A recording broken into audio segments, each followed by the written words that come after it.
സമയം പുലർച്ചെ 3 മണി. ജോലി കഴിഞ്ഞ് മടങ്ങുകയായിരുന്നു കൊച്ചി MG റോഡിലെ ഹോട്ടൽ ജീവനക്കാരനായ യുവാവ്.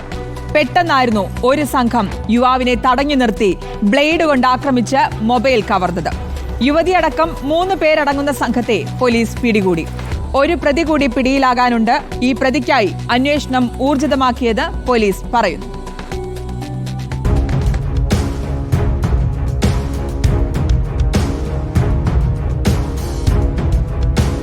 പുലർച്ചെ 3:30 നോർത്ത് റെയിൽവേ മേൽപ്പാലത്തിന് സമീപമാണ് യുവാവിന് നേരെ ആക്രമണമുണ്ടായത്. MG റോഡിൽ ഹോട്ടൽ ജീവനക്കാരനാണ് ആക്രമണത്തിനിരയായ യുവാവ്. ജോലി കഴിഞ്ഞ് പുലർച്ചെ കലൂരിലെ താമസ സ്ഥലത്തേക്ക് പോകുമ്പോഴായിരുന്നു ആക്രമണം.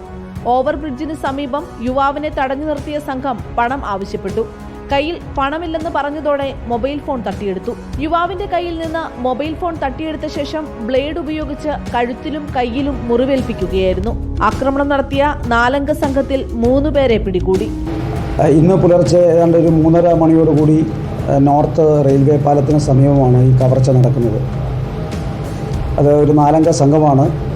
അതിൽ 3 പേരെ പിടിച്ചിട്ടുണ്ട്, കസ്റ്റഡിയിലെടുത്ത് അറസ്റ്റ് ചെയ്തിട്ടുണ്ട്. അതിലൊരു സ്ത്രീ ഉൾപ്പെടുന്നുണ്ട്. പ്രവീൺ എന്ന് പറയുന്ന ഇവിടെ MG റോഡിൽ ഹോട്ടൽ ജീവനക്കാരനായ പയ്യന് ഇവർ ഈ ഓവർബ്രിഡ്ജിന് സമീപം തടഞ്ഞു നിർത്തി പണം ആവശ്യപ്പെട്ടു. അപ്പോൾ പ്രവീണിൻ്റെ കൈവശം പണമില്ലായിരുന്നു. അപ്പോൾ അവൻ്റെ മൊബൈൽ ഫോൺ അവർ തട്ടി എടുത്തു. അങ്ങനെ അവർ അവിടെ നിന്ന് കടന്നു കളഞ്ഞു. ഇന്ന് വെളുപ്പിനെയാണ് അവരെ ആലുവ ഭാഗത്തു നിന്ന് അറസ്റ്റ് ചെയ്യുന്നത്.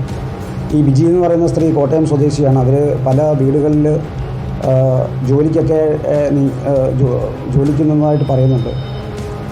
ഈ 4 സംഘത്തിൽ ഇനിയും അതുലെന്ന് പറയുന്ന പ്രതിയെ കിട്ടാനുണ്ട്.